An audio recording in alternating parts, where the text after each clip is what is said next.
မင်္ဂလာပါကျွန်တော်ကတော့အမချမ်းပါရှေ့ဖြစ်အကြောင်းအရာတွေပြောရရွှေပေးပဲဖြစ်ပါတယ်ပြီးခဲ့ရက်ပိုင်းကနေမျိုးလေးတစ်ခုမှာကျန်းစာသွားတင်ဖြစ်တော့မိတ်ဆွေတယောက်မေးပါတယ်နောက်ဆုံးသောကာလဆိုတာဘယ်ချိန်ကစတာလဲဘာတွေဖြစ်လာအောင်မလဲအဆုံးမှာစီရင်ခြင်းရှိတယ်သခင်ယေရှုအကြောင်းမကြားသိလိုက်ရပဲသေဆုံးသွားတော့ကောင်းမြတ်တဲ့သူတွေဘယ်ကိုရောက်မှာလဲစိတ်ဝင်စားဖို့ကောင်းပါတယ်အဲ့တော့ဒီအကြောင်းအရာတွေကိုမပြောခင်မှာဥစွာကျွန်တော်ကပုံမြင်နေပြောမှာမဟုတ်လူသားတိုင်းနဲ့ဆိုင်တဲ့သမိုင်းဝင်ဖခင်အကြောင်းပြောမှာဖြစ်တယ်လူအချို့ကဒီဘာသာငါတို့နောက်နှစ်900မှာပေါ်လာတာသူတို့ရဲ့တမန်ကျမ်းစာဆိုတာလည်းခေတ်ဆက်ဆက်ပြုပြင်ပြီးရေးသားထားတာငါတို့ကဖခင်ကိုယ်တိုင်ချပေးတဲ့ကျမ်းစသဖြင့်ပြောတတ်ကြတယ်ဒီနေ့ကမ္ဘာပေါ်မှာအအောင်မြင်ဆုံးသောပုဂ္ဂိုလ်လို့ပြောရင်သခင်ယေရှုပဲဖြစ်တယ်။နောက်မှအောက်ဝဲပုဂ္ဂိုလ်တွေပေါ်လာအောင်ပဲသိချတာတော့သခင်ယေရှုမိသူမှကြော်လွန်နိုင်မှာမဟုတ်။အအောင်မြင်ဆုံးစာအုပ်လို့ပြောပြရင်လေသခင်ယေရှုကြောင့်အဓိကရေးသားထားတဲ့တမန်ကျမ်းစာအုပ်ပဲဖြစ်တယ်။ဆိုတော့20ရာစုမှာအကြီးမြတ်ဆုံးသောရှာဖွေတွေ့ရှိမှုလို့ပြောတဲ့အခါမှာ1940ခုစားငံအိုင်နီးကဂူရီထက်ကပြန်လဲတွေ့ရှိခဲ့တဲ့ကျမ်းစာလိပ်တွေပဲဖြစ်တယ်။ထိုကျမ်းစာလိပ်တွေက BC 300လောက်က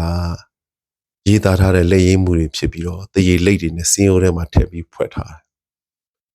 ။ဘာကြောင့်ဒီလိုဖွဲ့ထားရလဲဆိုရင်အစ္စရေးနိုင်ငံကြီးက BC 600ကျော်လောက်ကဘာဘူလုံပါရှာဂရိယောမအစရှိတဲ့ empire ခေတ်ဆက်ဆက်အောင်ရောက်ရှိခဲ့ပြီးသူတို့ဗိမာန်တော်တွေဖြိုဖျက်ခံရတယ်။ကျမ်းစာတွေမီးရှို့ဖျက်ဆီးခံရတဲ့အတွက်ရှေးဘိုးဘေးတွေကဒီလိုဖွဲ့ထားခဲ့ခြင်းဖြစ်တယ်ဆိုတာသိရတယ်။ငါတို့ဘာသာအရင်ပေါ်တယ်ပြောပေမဲ့ဒီတမန်ကျမ်းစာလိပ်တွေက BC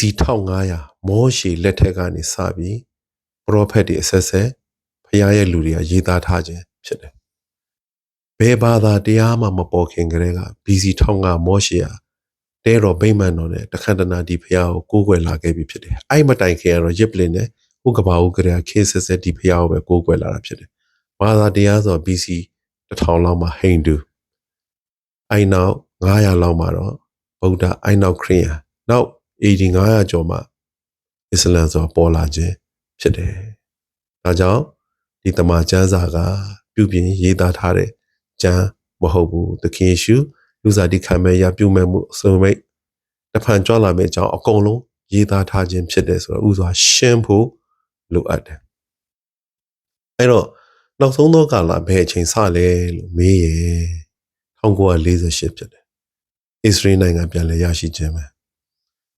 တော့ဒီလိုဘလို့ဘာကြောင့်ပြောရလဲဆိုရင်အခုနကအစ္စရေးအင်ပါယာအဆက်ဆက်အောင်ရောက်ရှိပြီး AD 90ရောမလက်ထက်မှာတော့ပြည်နယ်နံပေးလိုက်တယ်သူတို့တိုင်းပြည်ပျောက်ခဲ့ရပြီကမ္ဘာအနှံ့ကိုကွဲလင်ခဲ့ရတယ်သူတို့ပြန်လဲစုပြီးနိုင်ငံတည်မဲ့အကြောင်းကိုယေဇကျေလယေရမိအာမုတ်တို့မှာဖော်ပြထားတယ်ဖြစ်တယ်အထူးသဖြင့်ယေရမိ32မှာဆိုရင်ကမ္ဘာနဲ့ကွဲလင်းနေတဲ့သူတို့တွေကပြန်စုပြီးနိုင်ငံတည်မဲ့အကြောင်းအာမုတ်900ဆိုရင်သူတို့နိုင်ငံကလည်းအမြဲတည်မဲ့အကြောင်းဖော်ပြထားတဲ့အတိုင်း1948မှာသူတို့လွတ်လပ်ရေးကြီးညာတာနဲ့အိုင်နာအာရ9နိုင်ငံကစစ်ခင်းခဲ့ကြတယ်ဘလို့မှနိုင်စရာအကြောင်းမရှိပါဘူးဒါပေမဲ့သူတို့နိုင်ခဲ့တယ်လို့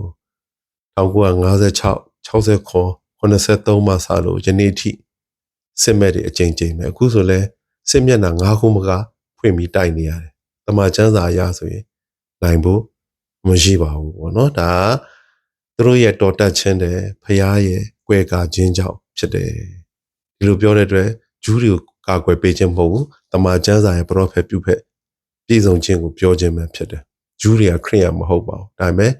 သခင်ယေရှုရဲ့လူမျိုးတော်တွေဖြစ်တယ်နောက်ဆုံးသောကာလမှာတော့သူတို့တွေသခင်ယေရှုကိုလက်ခံယုံကြည်လာဖို့ရှိတယ်ဆိုတာလည်းဖော်ပြထားပါတယ်ပေါ့နော်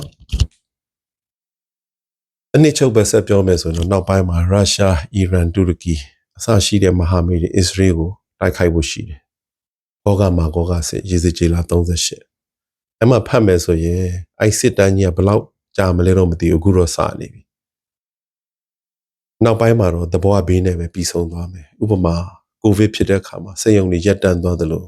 ရန်တရားတော်တော်များများရပ်တန့်သွားသလိုပဲထိုစစ်မဲ့ရလည်းပြီးဆုံးသွားမယ်အဲ့နောက်ပိုင်းမှာတော့ယုံကြည်သူတွေကိုသခင်ယေရှုကချီဆောင်သိမ်းဆည်းမဲ့အကြောင်းဖော်ပြထားပြီးကြံရှိခဲ့သောသူတွေအပြည့်အခါတည်ခြင်းကိုယ်တိုင်အသက်ပေးရမယ့်အကြောင်းဗျာဒိတ်ကျမ်း20မှာလည်းဖော်ပြထားတယ်သူအုပ်ချုပ်ပြီး9နှစ်မှာတော့အန်တီခရစ်သူထောက်ခံသူမဟာမိတ်နဲ့ဆန့်ကျင်သူမဟာမိတ်တို့ဣသရေလမြောက်ရအာမေဂရုံမှာတတိယကမ္ဘာစစ်ဖြစ်မဲ့အကြောင်းဖော်ပြထားတယ်အဲ့မှာဒုတိယကြိမ်သခင်ယေရှုခြေချကြွဆင်းလာမဲ့အကြောင်းကိုဖော်ပြထားသလိုခြေချမရတန်လင်းတောင်ဖြစ်တယ်ထို့အကြောင်းကိုသခင်ယေရှုကြွဆင်းမလာမီယေဇကျေဇာခရိနာဂတိကျမ်းပေါ့နော်ဇာခရိအနာဂတိကျမ်းမှာကြိုတင်ရေးသားထားတယ်သခင်ယေရှုခြေချတဲ့အခါမှာတောင်ကြီးကနှစ်ချမ်းကွဲမယ်ဒီနေ့ဘူမိဗေဒပညာရှင်ကကမ္ဘာအကြီးဆုံးငလျင်ကြောကြီးဟာထိုတန်လင်းတောင်မှာရှိတယ်အဲ့မြင်ငလျင်လှုပ်ရဲ့တောင်ကနှစ်ချမ်းကွဲမယ်ဆိုတဲ့အကြောင်းရှာဖွေတွေ့ရှိထားပြီးကျမ်းစာတိုင်းပြည့်စုံနေပြီဖြစ်တယ်နောက်တော့သခင်ယေရှုနှစ်တစ်ထောင်အုပ်ဆိုးသောကာလရောက်လာပြီးရင်တော့အဆုံးမှာတော့ခေတ်ဆက်ဆက်မှလူသားတွေကိုအပြစ်စီရင်မဲ့အကြောင်းဖော်ပြထားတယ်အသက်စာဆောင်ပြင်အခြားစာဆောင်တွေလည်းဖွင့်ထားပြီးသူတို့အကျင့်နဲ့လျောက်တရားစီရင်မဲ့အကြောင်းဖော်ပြထားတယ်ခုနမေကုန်းဖြစ်တဲ့နောက်ဆုံးမေကုန်းပေါ့နော်သခင်ယေရှုကြောင့်မကြားသိလိုက်ရတဲ့တန်ရှင်းမြင့်မြတ်သူတွေဘယ်ကိုရောက်မှာလဲအရန်ကောင်းပါတယ်ဗောနော်ဆိုတော့ကျွန်တော်ရဲ့အတိမိတ်ဆွေတွေထဲမှာလည်းအရန်ကောင်းမြတ်တဲ့သူတွေရှိပါတယ်ဆိုတော့သူတို့တွေပြန်တွေ့ချင်ပါတယ်ဒီခါမှာကျွန်တော်စံစာဖတ်တယ်တစ်ပေလေးမှာတေသောသူတို့ဟာဧဝံဂေလိသတင်းစကားကိုကြားရတယ်တစ်ပေလေး6မှာပြန်ဖတ်ကြည့်ပါဧဝံဂေလိသတင်းစကားကိုကြားဘာသူပြောမှလဲအဲ့တစ်ပေ3မှာပဲပြန်ဖတ်ကြည့်သခင်ရှုအသေးခံတဲ့အခါမှာခန္ဓာအဖြစ်တည်တော့လဲဝိညာဉ်နောအေးလက်ထက်လောင်ထားတဲ့ဝိညာဉ်တွေသွားပြီးတရားဟောတယ်ဆိုတော့တွေ့ရတယ်ဒီနေ့တော့ကျွန်တော်တို့လူသားတွေကိုအခွင့်အရေးပေးထားတယ်ဥပမာတမန်တော်30တန်မိုးကောင်းနေလိအရန်အကျင့်ကောင်းတဲ့ဖြူစင်တယ်ဖះကိုကိုွယ်တယ်ဒါပေမဲ့သူတို့ကဲတင်ခြင်းမရသေးအဲ့ဒါဖះမြင်တဲ့အခါမှာကောင်းကင်တမန်ကိုဆေးလွတ်တယ်ပြီးတော့ကောင်းကင်တမန်ရှင်ပေတရုကိုသွားရောက်ခေါ်ဆောင်စေပြီးတော့မှဒီသတင်းစကားကိုကြားပြောစေတယ်အဲ့မှာဒီကဲတင်ခြင်းတရားကမဟောပဲမကြားနိုင်မကြားပဲမယုံနိုင်ယုံကြည်ခြင်းအဖြစ်ပဲလူတိုင်းဟာအပင်ငယ်ကလွတ်မှာဖြစ်တယ်ဆိုတော့အဲ့မှာပြန်ကြည့်မယ်ဆိုရင်ထိုတရားကိုဖះကိုယ်တိုင်လည်းမဟောဘူးနောက်ကောင်းကင်တမန်လည်းမဟောဘူးရှင်ပေတရုကိုဟောစေတယ်ဧဝံဂေလိဆိုတာဘာလဲလူတယောက်စัจ java လာမကတန်တယ်เนาะတချို့ကကိုပြုတ်လိုက်တဲ့เนาะဟိုလူတန်းမှုကိုเนาะဒီကုသိုလ်နဲ့ပြန်ဖုံးလို့ရတယ်လို့ပြောနေတယ်လူတယောက်စัจ java လာမကတန်တယ်ထို့ဖို့ဘယ်သူမှမပေးနိုင်ဘူးနံပါတ်1ပြုတ်ဘူးသမျှကောင်းမွန်လဲတန်ရှင်းတဲ့ဖះရှင်မှာစံမမီဘူးထို့မှုကဖះပဲတတ်နိုင်တယ်ဖះပဲလှုပ်ဆောင်ပေးနိုင်တယ်အင်မတန်မှတန်ရှင်းရဘုံဘယ်လူနဲ့မှမထိုက်တန်ဘူးဆိုတော့ကျွန်တော်တို့တန်ရှင်းရဘုံမှာတနေရာရဖို့အတွက်ကျွန်တော်တို့ထိုက်တန်တဲ့ဒီလက်ဝါးကားတိုင်းပေါ်သခင်ရှုဟာအစာထိုးနေရာယူပေးခဲ့ပြီးဖြစ်တယ်เนาะဆိုတော့ဒါကိုယုံကြည်ခြင်းအဖြစ်ပဲရမယ်မဟောပဲမကြားနိုင်ဘူးနောက်တစ်ဖက်သခင်ရှုဒုတိယချိန်ဘယ်ချိန်ကြွဆင်းလာမလဲလို့ရှင်မသက်24တပည့်တော်တွေမေးတဲ့အခါမှာလောကီနိုင်ငံရဒီဧဝံဂေလိသတင်းစကားကြားပြီးတဲ့အခါမှာအဆုံးအဖြစ်မယ်ဆိုတော့မကြားသေးတဲ့သူတွေဟုတ်ပါတယ်မကြားသေးတဲ့သူတွေအတွက်ဖရာတရားတယ်နောက်ခုနစာဆောင်တွေလည်းဖွင့်ထားတယ်သူတို့ရဲ့အကျဉ်းလျောက်စီရင်မဲ့အကြောင်းလည်းဖော်ပြထားသလိုအခုအင်တာနက်ခေတ်ရေဒီယိုခေတ်ဒီတရားစကားတွေကြားနိုင်ပါတယ်အခုအင်တာနက်တွေဖွင့်တယ်ဘာတွေကြည့်လဲဘာတွေရှာလဲဖရာရှာလဲအတွေ့ခံမယ်